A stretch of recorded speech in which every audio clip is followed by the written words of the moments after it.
Sa ngalan ng Ama at ng Anak at ng Espiritu Santo. Amen. Ang pagpapala ng ating Panginoong Jesucristo, ang pag-ibig ng Diyos Ama, at ang pakikipagkaisa ng Espiritu Santo naway sumenyong lahat. At sumainyo rin. Mga kapatid, sa araw na ito, tayo ay nakikisa sa ating simbahan sa pagdiriwang ng kapistahan ni Maria, ang ina ng laging saklolo. Upang marapat tayong gumanap sa banal na pagdiriwang, humingi muna tayo ng kapatawaran sa ating mga nagawang kamalian. Inaamin ko sa makapangyarihang Diyos at sa inyo mga kapatid na lubha akong nagkasala sa isip, sa salita at sa gawa, at sa aking pagkukulang. Kaya'y sinasamo ko sa mahal na Birheng Maria, sa lahat ng mga anghel at mga banal, at sa inyo mga kapatid, na ako'y panalangin sa Panginoong ating Diyos. Kawan tayo ng makapangyarihang Diyos, patawarin ang ating mga kasalanan, at patnubayan tayo sa buhay na walang hanggan. Amen.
Papuri sa Diyos sa kaitaasan at sa lupa'y kapayapaan sa mga taong kinalulugdan niya.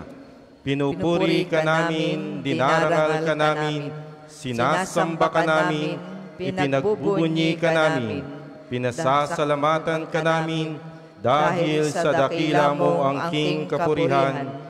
Panginoong Diyos, Hari ng langit, Diyos amang makapangyarihan sa lahat, Panginoong Jesucristo, bugtong na anak, Panginoong Diyos, Kordero ng Diyos, anak ng Ama, Ikaw na nag-aalis ng mga kasalanan ng sanlibutan, maawa ka sa amin.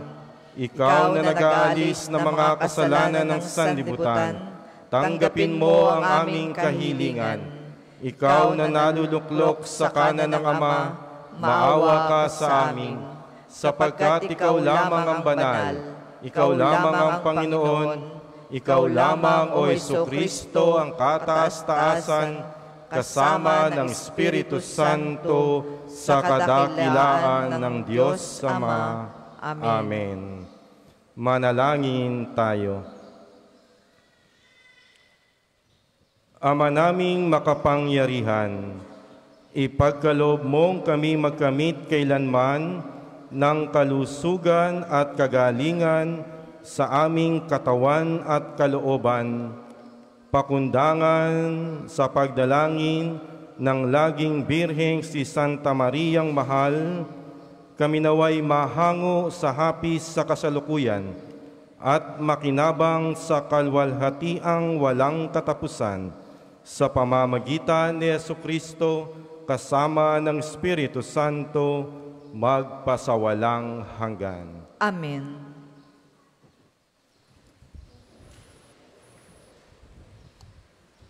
Pagbasa mula sa ikalawang aklat ng mga hari. Si Joaquin ay 18 taon nang maghari sa Jerusalem at ito'y tumagal ng 3 buwan. Ang kanyang ina ay si Nahustan na anak ni Elnathan ng Jerusalem. Si Joaquin ay hindi naging kalugod-lugod sa Panginoon pagkat tinularan niya ang kasamaan ng kanyang ama. Nang panahong yaon, ang Jerusalem ay kinubkob ng mga kawal ni Haring Nabucodonosor. Samantalang ang mga kawal ng Babylonia ay nakapaligid sa lungsod, dumating ang Haring Nabucodonosor. Nang magkagayon, sumuko sa kanya si Haring Joaquin, pati ang ina nito, mga katulong, mga pinuno, at lahat ng tauhan ng palasyo. Binihag sila ni Nabucodonosor noong 8 taon ng kanyang paghahari. Sinamsam pa niyang lahat ang kayamanan sa palasyo at sa templo. At tulad ng ipinagpauna ng Panginoon, ipinasira niya ang mga kagamitang ginto na ipinagawa ni Solomon sa templo. Tinangay niya ang lahat ng taga-Jerusalem, ang mga pinuno, mga kawal, mga dalubhasa at mga panday. Lahat-lahat ay umabot ng 10,000, wala silang itinira, liban sa pinakamahihirap. Tinangay nga niya sa Babylonia si Joaquin, ang ana nito, mga asawa, mga pinuno, at lahat ng pangunahing mamamayan sa Jerusalem. Tinangay rin niya ang may 70,000 kawal at ang 1,000 dalubhasa, ang mga panday na pawang matitipuno at ang kop maging mandirigma. Si Natanias ang ipinalit ni Nabucodonosor kay Joaquin bilang hari ng Huda at pinalitan niya ng Sedekias ang pangalan nito. Ang salita ng Diyos. Salamat sa Diyos. Ang tugon po sa salmo, dahil sa ngalan mo poon, iligtas mo kami ngayon. Dahil sa ngalan mo poon, iligtas mo kami ngayon. Panginoong Diyos, pinasok ng hentil ang lupang pangako, hayot iyong masdan. Winasak ang lungsod, ang banal mong templo ay nilapastangan. Ang mga katawan ng mga lingkod mo ay ginawang pagkain yung mga ibon, ang kanilang laman sa mga halimaw ay ipanalamon. Dahil sa ngalan mo poon, iligtas mo kami ngayon. Dugo ng bayan mo'y ibinubo nila sa buong palibot nitong Jerusalem. Animo ay tubig, sa dami ng patay ay walang naglilibing. Ang kalapit bansang do'y nakasaksi, hindi mapigilan yaong pagtatawa. Lahat sa palibot ay humahalakhak sa gayong nakita. Yan iyong galit sa amin o poon. Hanggang kailan ba kaya matatapos? Di na ba titigil ang pagagalit mong sa amin tutupok? Dahil sa ngalan mo poon, iligtas mo kami ngayon. Huwag mong parusahan kaming mga anak sa pagkakasala ng aming magulang. Ikaw ay mahabag sa lingkod mong pag-asa'y pumapanaw. Dahil sa ngalan mo poon, iligtas mo kami ngayon. Mahabag ka sana, kami ay tulungan, Panginoong Diyos na tagapagligtas. Dahil sa ngalan mo, kaming nagkasalay, patawaring ganap. At ang pagpupuri sa iyo ng madlay hindi maglilikat. Dahil sa ngalan mo poon, iligtas mo kami ngayon. Magsitayo po ang lahat.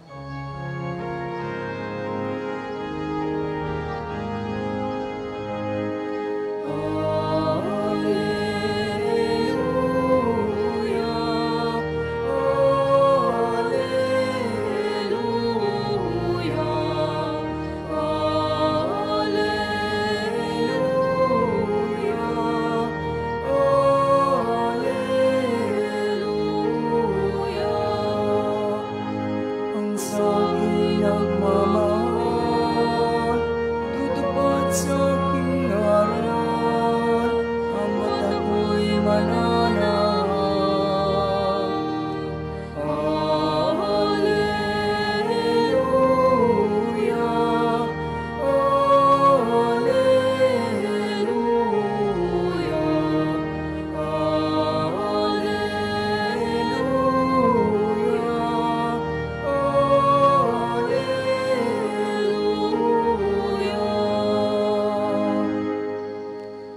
Sumainyo ang Panginoon, at sumainyo rin. ang mabuting balita ng Panginoon ayon kay San Mateo. Papuri sa iyo, Panginoon. Noong panahong iyon, sinabi ni Jesus sa kanyang mga alagad, "Hindi lahat ng tumatawag sa aking Panginoon, Panginoon, ay papasok sa kaharian ng langit, kundi yaon lamang sumusunod sa kalooban ng aking Amang nasa langit. Pagdating ng huling araw, marami ang magsasabi sa akin, Panginoon, nangaral po kami at nagpalayas ng mga demonyo at gumawa ng mga kababalaghan sa inyong ngalan. At sasabihin ko sa kanila, kailanmay hindi ko kayo nakikilala. Lumayo kayo sa akin, mga mapaggawa ng masama." Kaya't ang bawat nakikinig at nagsasagawa ng mga salita kong ito ay matutulad sa isang taong matalino na nagtayo ng kanyang bahay sa ibabaw ng bato. Umulan ng malakas, bumaha at binayo ng malakas na hangin ang bahay na iyon, ngunit hindi nagiba sapagkat nakatayo sa ibabaw ng bato. Ang bawat nakikinig ng aking mga salita at hindi nagsasagawa nito ay matutulad sa isang taong hangal na nagtayo ng kanyang bahay sa buhanginan. Umulan ng malakas, bumaha at binayo ng malakas na hangin ang bahay. Bumagsak ang bahay na iyon at lubusang nawasak. Nang masabi na ni Jesus ang mga pananalitang ito, ang mga tao'y namangha, sapagkat nagturo siya na parang isang may kapangyarihan at hindi tulad ng mga eskriba. Ang mabuting balita ng Panginoon. Pinupuri ka namin, Panginoong Hesukristo. Isang mapagpalang araw po sa inyong lahat. Maligayang pagdating po sa parokya at pambansang dambana ni Santo Padre Pio. Sa misang ito, iniaalay natin ang inyong mga daladalang intensyon at panalangin sa Panginoon sa tulong ni Santo Padre Pio. Mga kapatid, sa bawat patimpalak ay mayroong mga panuntunan kung paano sila pipili ng mga mananalo. Recently lamang sa Binibining Pilipinas ay nanalo ang taga Bulacan, si Miss Bulacan. At merong nakita ang mga hukom o judges kung bakit siya pinili. May mga criteria na dapat makita sa isang contestant. Maaring best in talent, no? Best in swimwear, best in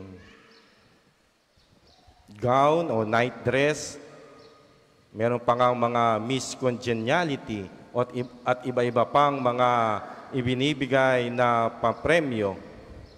Pero ang pinaglalabanan doon sa kahuli-hulihan ay kung sino ang mayroong magandang sagot sa katanungan.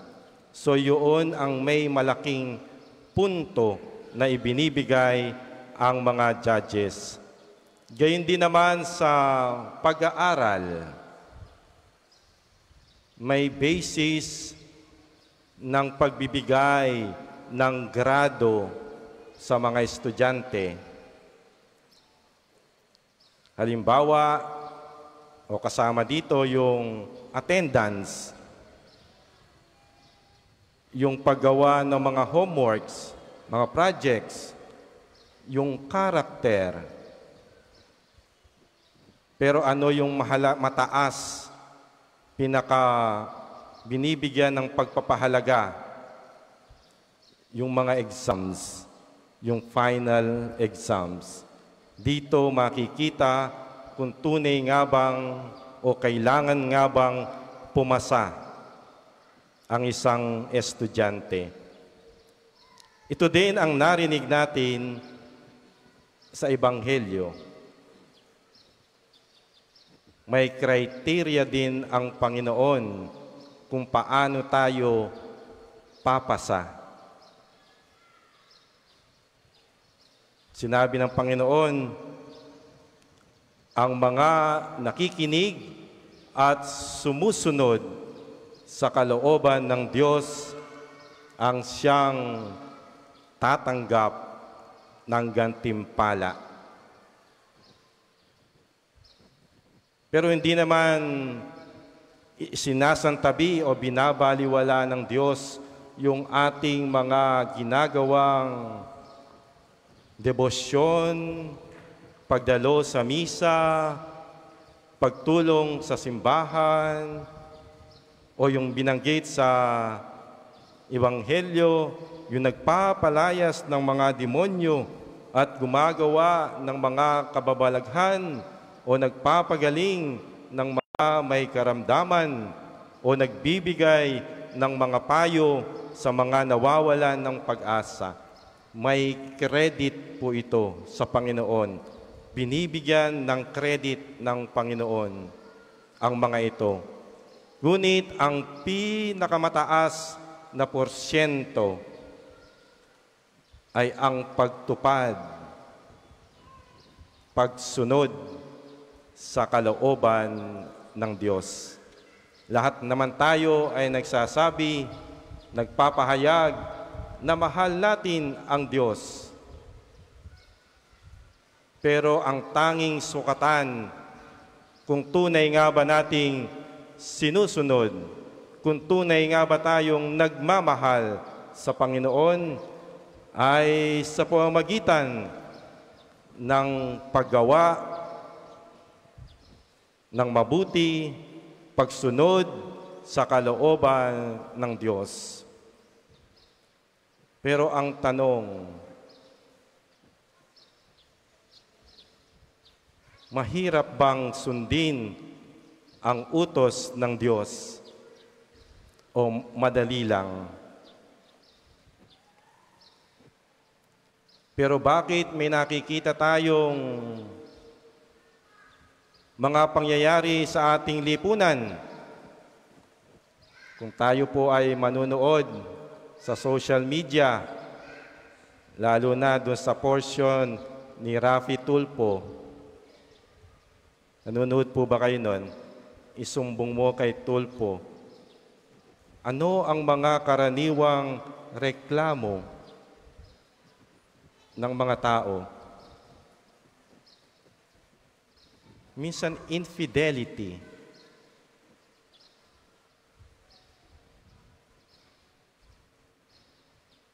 Mahirap bang mag-asawa? Mahirap bang pumasok sa isang relasyon? Marahil maraming mga pagsubok na daraanan ang mag-asawa sa kanilang buhay pag-aasawa. Pero sa kanilang kasal, sa kanilang pag-iisang dibdib, sila mismo ang nagpahayag. Hindi man sila pinilit ng simbahan. Sila mismo kusang loob nilang ipinahayag ang kanilang pag-iibigan, pagmamahalan at pagiging tapat sa bawat isa. Kaya maraming nauusong pelikula na taliwas sa buhay pag-aasawa Ano po ito? The other woman, the mistress, the unfaithful wife or husband.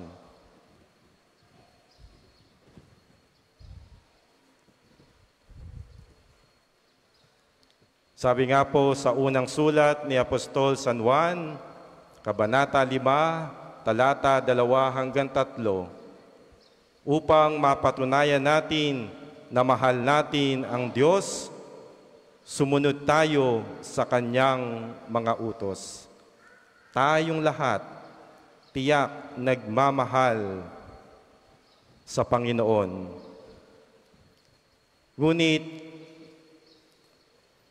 kung hindi natin sinusunod ang utos ng Diyos, ay hindi natin mahal ang Diyos. Sapagkat sinasabi doon na ang utos ng Diyos ay hindi naman mahirap sundin sa taong nagmamahal. Hindi mahirap sundin ang utos ng Diyos.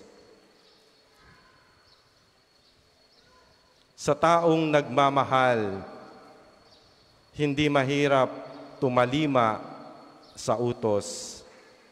Kaya, mga bata, mga anak, mahal ba ninyo ang inyong mga magulang? Kapag inutusan ba kayo, sumusunod kayo?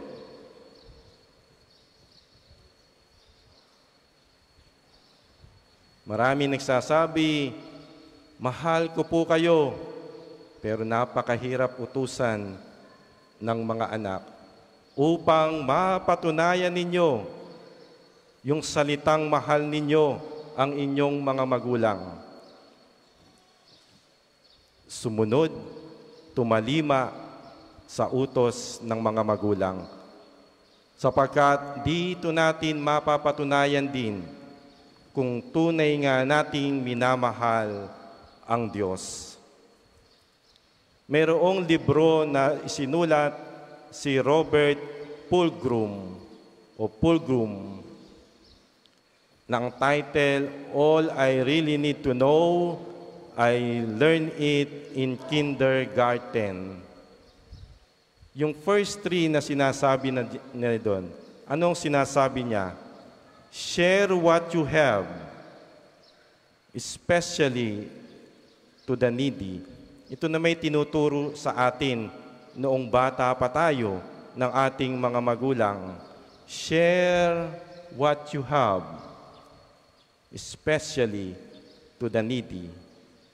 Kuminsan nag-aatubili pa tayong magbigay ng tulong sa mga tao na kumakatok sa bintana ng ating sasakyan.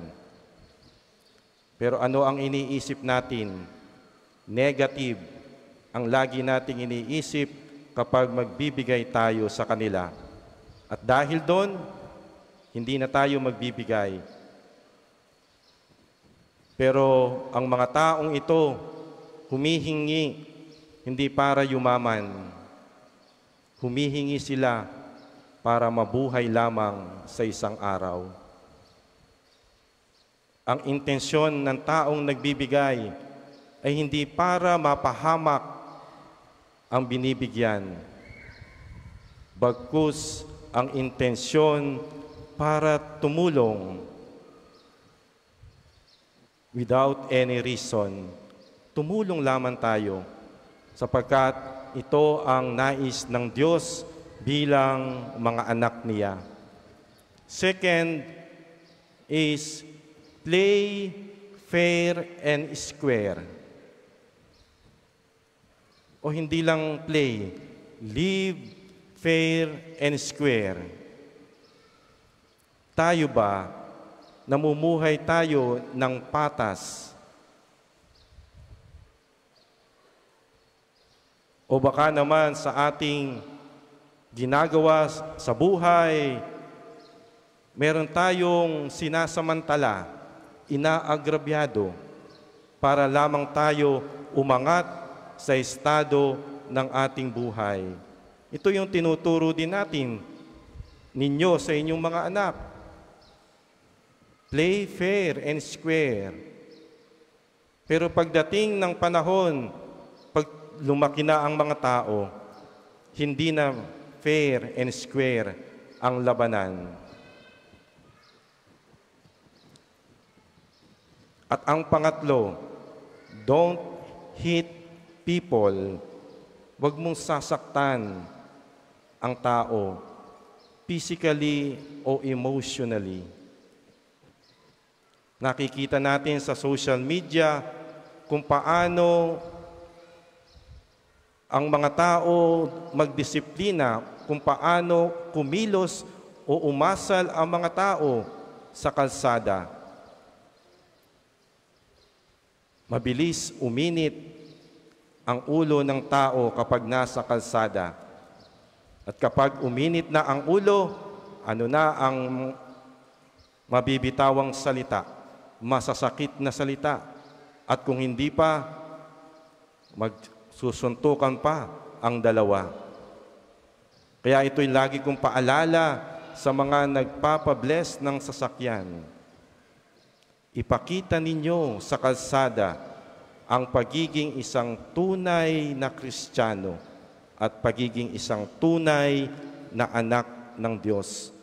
Huwag sanang mangyari na kapag meron kayong nakagitgitan, kayo ay lalabas sa inyong sasakyan at sasabihin, "Kilala mo ba ako?"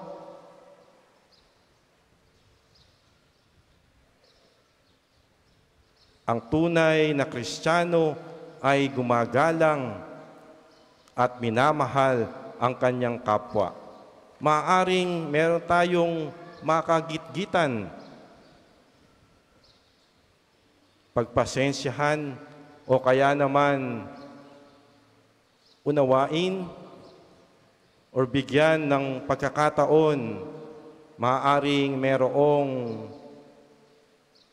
emergency sa isang tao. Mga kapatid, ito ang panawagan ng Panginoon sa atin, na tayo ay hindi lamang makinig sa salita ng Diyos. Ang malaking punto ay ang pagtupad sa kalooban ng Diyos. Ito ang hindi nangyari kay Haring Joaquin, sapagkat hindi siya naging kalugod-lugod sa paningin ng Diyos sa kanyang pamumuhay bilang hari ng Jerusalem. Kaya ano ang ginawa ng Diyos? Ipinatapon sila sa Babylonia.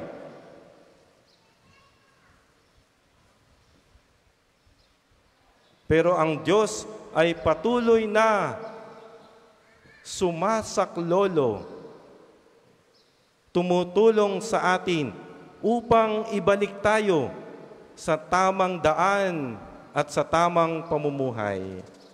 Ngayong araw na ito, pinagdiriwang natin ang kapistahan ni Maria bilang ina ng laging saklolo.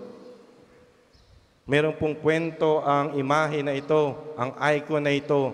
Kung inyong makikita sa ibaba, sa paanan ni Jesus, ng batang Jesus, ay napigtas yung kanyang sandalyas. May kwento ito sapagkat siya ay, ayon sa kwento, siya ay nabigla nang makita niya ang dalawang anghel. Si Anghel Saint Michael at Saint Gabriel. Habang siya ay naglalaro, nagpakita ang mga anghel sa kanya at siya ay nabigla. Kaya siya ay napatid sa isang bato at doon napigtas yung kanyang tsinelas o sandalyas. At sa panahon na siya ay matutumba, siya ay sinaklolohan ng kanyang inang si Maria. At dito nga nakita natin na si Maria ay tunay na gumagabay, sumasaklolo sa oras ng pangangailangan. Mga kapatid, marami tayong mga hinihiling sa Panginoon, sa mahal na Birhen, kay Santo Padre Pio. Sila ang ating katuwang upang saklolohan tayo, upang tulungan tayo sa lahat ng ating mga panalangin, sa lahat ng ating mga intensyon. At tunay nga ang Diyos ay nakikinig. Ang Diyos ay magbibigay ng kanyang gantimpala sa mga tao na lubos na tumatalima sa kanyang aral at utos. Idalangin natin sa banal na misang ito na pagsikapan natin, magsumikap tayo na sa bawat yugto ng ating buhay, sa bawat sandali ng ating buhay, tayo ay makasunod sa kalooban ng Diyos sa tulong ng mahal na Birhen ng laging saklolo. Amen. Para po sa mga maghahandog ng sobre, pakihulog na lamang po sa buslo.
Magsitayo po ang lahat. Manalangin kayo mga kapatid upang ang ating pag-aalay ay kalugdan ng Diyos Amang makapangyarihan. Tanggapin nawa ng Panginoon itong paghahain sa iyong mga kamay, sa kapurihan niya at karangalan, sa ating kapakinabangan at sa buong sambayan niyang banal. Ama naming lumikha, ang iyong nagkatawang taong anak ay tumulong nawa sa aming ginagawa upang siya na iniluwal ni Maria nang di bumawas kundi lalo pang nagpaganap sa pagkabirhen, ay magpagindapat na kalugdan mo ang aming paghahain sa ikapagpapatawad ng mga kasalanan, sapagkat siya ang Panginoong kasama mo at ang Espiritu Santo magpasawalang hanggan. Amen. Sumainyo ang Panginoon. At sumainyo rin. Itaas sa Diyos ang inyong puso at diwa. Tinaas na namin sa Panginoon. Pasalamatan natin ang Panginoong ating Diyos. Marapat na siya ay pasalamatan. Ama naming makapangyarihan, tunay ngang marapat na ikaw ay aming pasalamatan. Bukod mong pinagpalang maging ina ni Jesucristo, ang mahal na Birheng nagpupuri at nagagalak sa iyo. Ikaw ang gumawa ng tanang dakilang bagay, ikaw ang lumilingap sa lahat kailanman. Nilingap mo ang mahal na Birhen bilang iyong abang alipin, na iyong binigyan ng tungkuling kumalinga sa anak mong manunubos namin. Kaya kaysa ng mga anghel na nagsisiyawit ng papuri sa iyo, nang walang humpay sa kalangitan kami nagbubunyi sa iyong kadakilaan.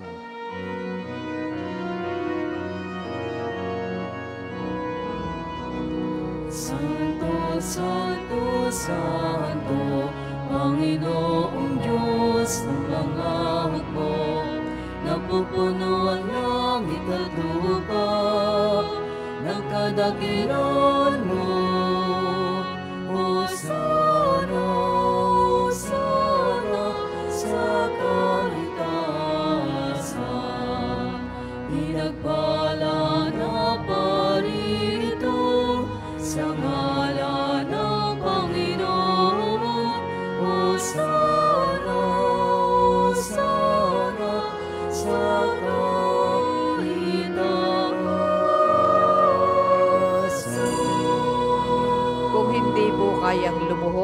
ay manatili pong nakatayo ng may paggalang. Ama naming banal, ikaw ang bukal ng tanang kabanalan. Kaya't sa pamamagitan ng iyong Espiritu, gawin mong banal ang mga kaloob na ito upang para sa aming maging katawan at dugo ng aming Panginoong Hesukristo.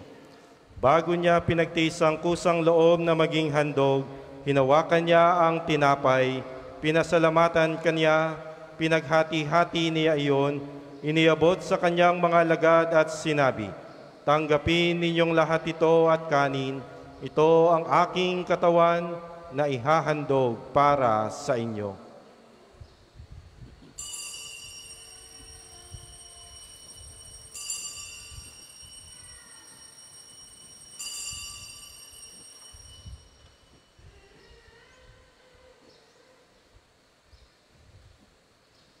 Gayun din naman noong matapos ang hapunan, hinawakan niya ang kalis. Muli kaniyang pinasalamatan. Iniabot niya ang kalis sa kanyang mga lagad at sinabi, "Tanggapin ninyong lahat ito at inumin. Ito ang kalis ng aking dugo, ng bago at walang hanggang tipan. Ang aking dugo na ibubuhos para sa inyo at para sa lahat sa ikapagpapatawad ng mga kasalanan. Gawin ninyo ito sa pag-alala sa akin."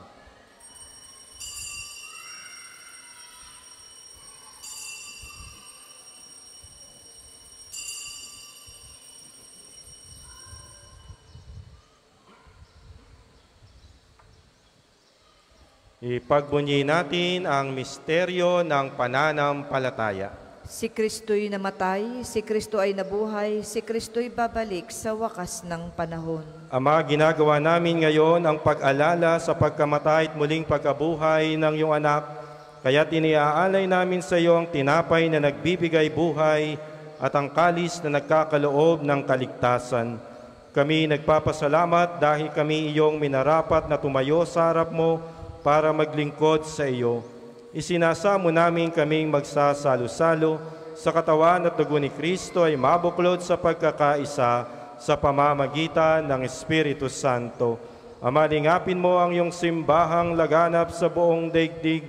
Puspusin mo kami sa pag-ibig kaysa ni Francisco na aming Papa at ni Gilbert na aming Obispo at ng Tanang Kaparian. Alalahanin mo rin ang mga kapatid naming nahimlay nang may pag-asang sila'y muling mabubuhay, gayon din ang lahat ng mga pumanaw. Kaawaan mo sila at patuloyin sa iyong kaliwanagan. Kaawaan mo at pagindapatin kaming lahat na makasalo sa iyong buhay na walang wakas, kaysa ng mahal na Birheng Maria na Ina ng Diyos, kaysa ni San Jose na kanyang kalinis-linisang esposo, kaysa ng mga apostol at ng lahat ng mga banal na namuhay dito sa daigdig ng kalugod-lugod sa iyo, maipagdiwang nawa namin ang pagpupuri sa ikararangal mo sa pamamagitan ng iyong anak na aming Panginoong Hesukristo. Sa pamamagitan ni Kristo, kasama niya at sa Kanya, ang lahat ng parangal at papuri ay sa iyo, Diyos samang makapangyarihan, kasama ng Espiritu Santo, magpasawalang hanggan. Amen. Amen. Amen.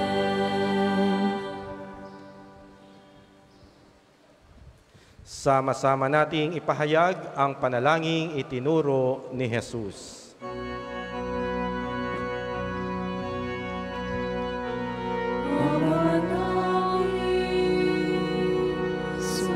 Sumasalangit ka, sambahin ang ngalan mo, mapasamin ang kaharian mo, sundin ang loob mo, dito sa lupa para sa langit. Bigyan mo kami ngayon ang aming kakanin sa araw.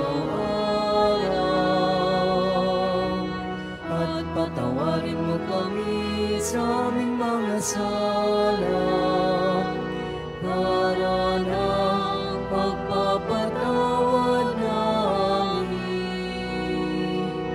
sa nagkakasala sa amin.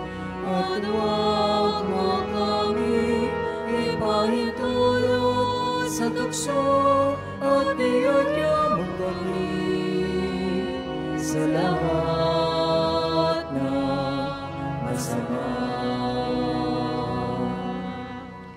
Hinihiling namin kami adya sa lahat ng masama, pagkalooban ng kapayapaan araw-araw, iligtas sa kasalanan at ilayo sa lahat ng kapahamakan, samantalang aming pinananabikan ang dakilang araw ng pagpapahayag ng tagapagligtas naming si Hesu Kristo. Sapagkat iyo ang kaharian at ang kapangyarihan at ang kapurihan magpakailanman. Amen.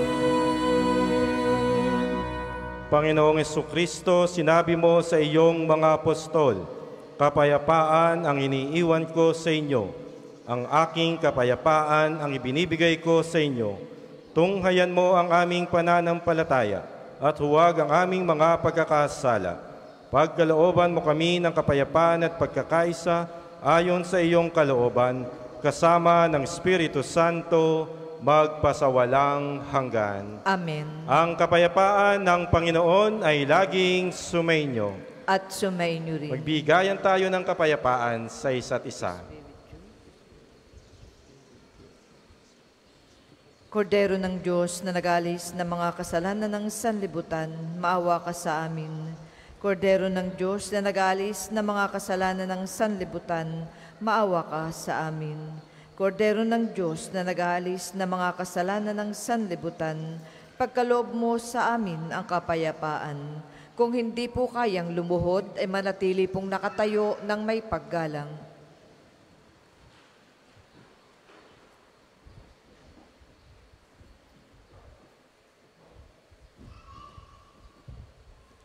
Ito si Jesus, ang Kordero ng Diyos na nag-aalis ng mga kasalanan ng sanlibutan. Mapalad ang mga inaanyayahan sa kanyang piging. Panginoon, hindi ako karapat-dapat na magpatuloy sa iyo, ngunit sa isang salita mo lamang ay gagaling na ako.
Ang second collection po ay para sa patuloy na pagpapaunlad ng parokya at pambansang dambana ni Santo Padre Pio at para sa mga pangangailangan ng matatanda at may sakit na mga pari ng Archdiocese ng Lipa. Salamat po sa inyong handog. O Jesus, ilumina aking sugatan puso ng aking mangon. Kapwa kong kasimigo.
Tayo po'y magsitayo.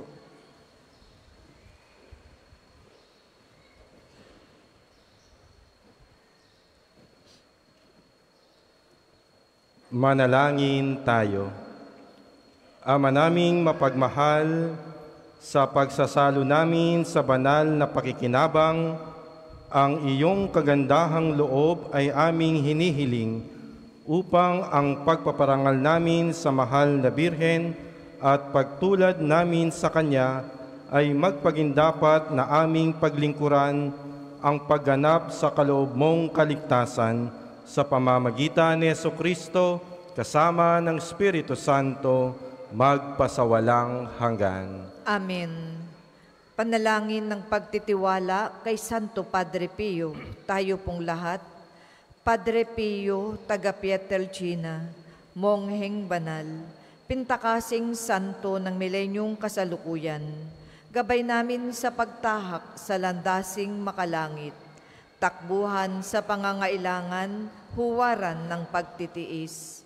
Sa'yo namin inilalapit aming mga kagipitan, sa'yo po ibinibilin kalusugan at kabuhayan.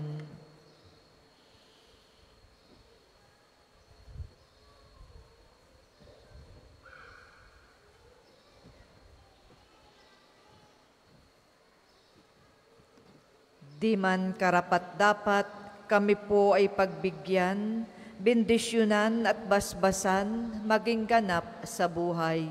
Lumayo nawa kami, umiwas sa kasalanan, lumapit lagi sa Diyos, maging matatag at matibay. Sa mabuting balita ng pagliligtas, turuan mo kami nawa, sa tuwina ay makinig, magnilay at sumampalataya. Amin pong pakiusap, itong mga kahilingan, puso ay nagsisisi, nagtitikang taimtiman, di na muling magkasala, sunod lagi sa Diyos Amang, kaisa ng Espiritu at ni Jesus na tagapamagitan. Amen. Ang lahat po ay magsiupo para po sa mga patalastas. Una, sa inyong pagdalaw sa pambansang dambana, mangyaring pakaingatan ng inyong mga personal na gamit. Hangad namin ang isang matiwasay at maayos na pagbisita sa National Shrine. Ikalawa, sa paligid po ng simbahan ay may makikita kayong QR code. Paki-scan po at pakilagay ng hinihinging detalye na tulong sa pagsasaayos ng mga datos ng mga pilgrims and devotees na bumibisita dito. Asahan po ninyong sa pamamagitan ng batas ng Data Privacy Act of 2012 ay iingatan namin ang inyong mga private information. Ang inyong suporta ay malaking tulong sa pagtatagumpay ng proyektong ito. Ikatlo, sa darating na August 31 ay magkakaroon ng kumpilang pamparokya dito sa Pambansang Dambana para po sa may mga edad na 12 pataas na nagnanais magpakumpil. Kayo po ay magpalista na sa opisina ng parokya hanggang 9 ng Agosto lamang. Ang susunod pong banal na misa ay sa ganap na 2 ng hapon. Maraming salamat po at mangyaring panatilihin natin ang kalinisan, katahimikan at diwa ng pananalangin sa loob at labas ng ating mga simbahan. Magsitayo na po ang lahat para sa pagbabasbas ng religious articles. Mga kapatid, manalangin tayo sa Diyos, amang makapangyarihan, upang tayo ay maging kawangis ni Kristo sa taimtim na pagdalangin sa tulong ng mga larawan at mga dasalan. O Panginoong Diyos, Ikaw ang bukal ng lahat ng pagpapala at biyaya. Ibuhos mo ang iyong bendisyon sa mga gamit na ito sa pananalangin, mga rosaryo, imahin at dasalan na nagpapaalaala ng iyong kabutihan, kabanalan at pagmamahal sa amin, upang ang lahat na dumulog at magdasal gamit ang mga ito ay magtamo ng iyong awa at biyaya. Loobin mong tularan nila ang kabanalan at aral ng Panginoon at ng mga santo magpa sa walang hanggan. Amen. Ama namin, sumasalangit ka, sambahin ang ngalan mo, mapasa amin ang kaharian mo. Sundin ang loob mo dito sa lupa para nang sa langit. Bigyan mo kami ngayon ng aming kakanin sa araw-araw at patawarin mo kami sa aming mga sala para nang pagpapatawad namin sa nagkakasala sa amin. At huwag mo kaming ipahintulot sa tukso at iadya mo kami sa lahat ng masama. Amen. Aba, Ginoong Maria, napupuno ka ng grasya. Ang Panginoong Diyos ay sumasa iyo. Bukod kang pinagpala sa babaing lahat, at pinagpala naman ng iyong anak na si Jesus. Santa Maria, Ina ng Diyos, panalangin mo kaming makasalanan, ngayon at kung kami mamamatay. Amen. Luwalhati sa Ama, sa Anak at sa Espiritu Santo, kapara noong una, ngayon at magpasawalang hanggan. Amen. Aba, Ginoong Maria, napupuno ka ng grasya. Ang Panginoong Diyos ay sumasa iyo. Bukod kang pinagpala sa babaing lahat, at pinagpala naman ang iyong anak na si Jesus. Santa Maria, Ina ng Diyos, panalangin mo kaming makasalanan, ngayon at kung kami mamamatay. Amen.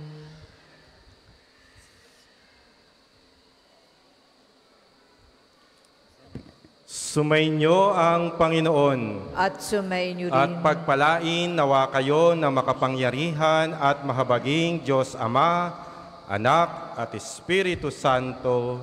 Amen. Tapos na ang ating banal na pagdiriwang, humayo kayong taglay ang pag-ibig at kapayapaan ni Kristo. Salamat sa Diyos.